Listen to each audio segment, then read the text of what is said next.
We now welcome in the Dean of Knicks Film School, Jonathan Macri. And Jonathan, we just heard Brunson say that the Knicks have not peaked yet. Do you agree with him? I mean, if you listen to Cavs coach Kenny Atkinson, who's talking about his team analytically winning 2 of the last 3 games, then I guess Brunson's right. I mean, honestly, you hear from the Cavs coach saying his team's, winning games on paper that they're actually losing. And then you listen to Jalen Brunson, whose team has won 10 games in a row in historic fashion, talking about we haven't even peaked yet. And it's no wonder that one of these teams is where they are in these conference finals and the other team is where they are. I think the Knicks could always clean stuff up. You look at little things. Yeah, they've given up a couple open threes. Mitchell Robinson hasn't really hit his stride yet. But I think when you look at this mentality from Jalen Brunson, the captain, the leader of the Knicks, that says everything you need to know about why they are 1 win away from the conference finals. I think they're playing great, and they're in great shape to close this thing out. Right, and the Knicks' margin of victory in both of those closeout games this postseason is 40.5 points. So what do you expect from them when they go for the sweep on Monday?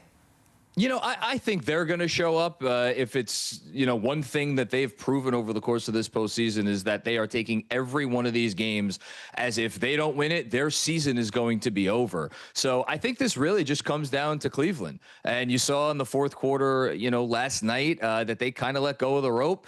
And it's going to be up to them. Do they want to give their home fans, who they distributed all kinds of rules about staying and cheering, something to actually cheer about? Or are they going to go meekly into that good night? I would expect the Cavs to at least come out and give it the old college try at the start. But I think the Knicks will have enough of what it takes to put this thing in the bag before too long.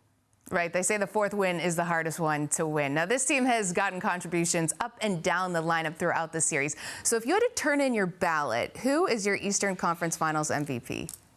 I think Mikal Bridges has a real case. If you look at just how he's shooting the basketball, he is the hottest shooter in the league over the last really 2-3 weeks. But I got to give it to Jalen Brunson. Who are we kidding? His comeback performance in the fourth quarter of Game 1 arguably turned the series around, and he has done nothing since then but put the ball in the basket. And, very quietly, even though the Cavs continue to attack him on the defensive end, he has held up, I think, better than a lot of us would have expected. So with a tip of the cap to Mikal Bridges, my Eastern Conference Finals MVP at this point is going to the captain. We'll see how that plays out. Thank you so much, Jonathan. We'll also see if the Knicks are able to close out the series on Monday. No team has ever come back to win a series when trailing 3-0. So that's a good stat for the Knicks.